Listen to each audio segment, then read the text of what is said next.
আমার ছোটো কাকার বড় মেয়ে মৌসুমি, ওর বিয়ের দুপুরবেলাতে খাওয়া দাওয়া হয়েছিল। ওর বিয়েতে দুপুরবেলায় খাওয়া দাওয়া হয়েছিল, আমাদের খাবারের প্রথম পাতে দিয়ে দিয়েছে পনির বাটার ফ্রাই, আর সঙ্গে ছিল স্যালাড আর সস। ভীষণ টেস্টি হয়েছিল পনির বাটার ফ্রাইটা। তারপরে চলে এসেছিল আলুর দম আর এসেছিল নানপুরি। তো দারুণ টেস্ট ছিল, আমরা তো খেয়ে ভীষণ ভীষণ তৃপ্তি পাচ্ছিলাম। আর তারপরেই চলে এসেছিল সাদা ভাত, আর সঙ্গে ছিল দই কাতলা। ও কাতলা মাছের একটা পেটি নিয়েছিলাম, কি নরম আর দারুণ টেস্ট। মানে আমি গ্রেভি নেই না বেশি, মাছ দিয়েই মেখে খেয়েছিলাম। হেভি রান্না হয়েছিল, দারুণ রান্না হয়েছিল। খাবারের কোয়ালিটি যেমন ভালো, খাবারের টেস্টও সেরকম সুন্দর। আমরা মাছ দিয়ে খেতে না খেতে চলে এলো মাটন। মাটনটাও দারুণ ছিল, ভীষণ সফট হয়েছিল মাটন, রান্নাটাও নরম হয়েছিল, আর মাটনের পিসগুলোও ভীষণ ভালো ছিল।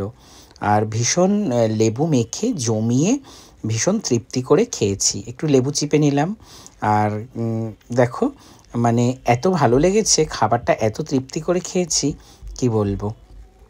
আমি বসেছিলাম, আমার পাশে আমার বউ মধুমিতা বসেছিল।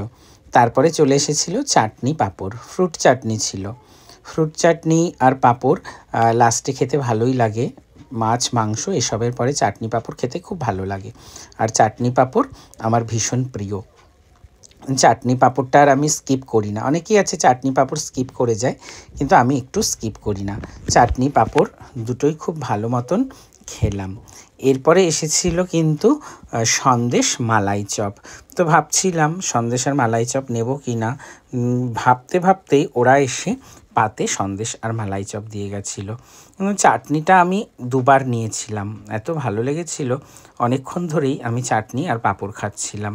তো চাটনি পাঁপড় খেতে খেতে আবার একটু গরমও লাগছিল, কারণ একটু দুপুরবেলায় হয়েছে তো, আর একটু গরম পড়েছে, যার জন্য একটু গরমও লাগছিল। আর বিয়েবাড়িতে দুপুরবেলায় বিয়েবাড়ির খাওয়া দাওয়া সাধারণত হয় না, কিন্তু মৌসুমীর বিয়েতে খাওয়া দাওয়াটা দুপুরেই হয়েছিল। কিছু ব্যক্তিগত পারিবারিক সমস্যা থাকার জন্য আমার বোনের বিয়ের খাওয়াটা দুপুরবেলাতেই হয়েছিল।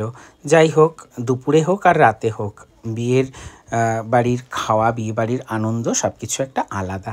এই দেখো মালাই চপটা, মালাই চপটাও খেতে দারুণ ছিল, একদম পুরো জুসি জুসি একটা মালাই ফ্লেভার।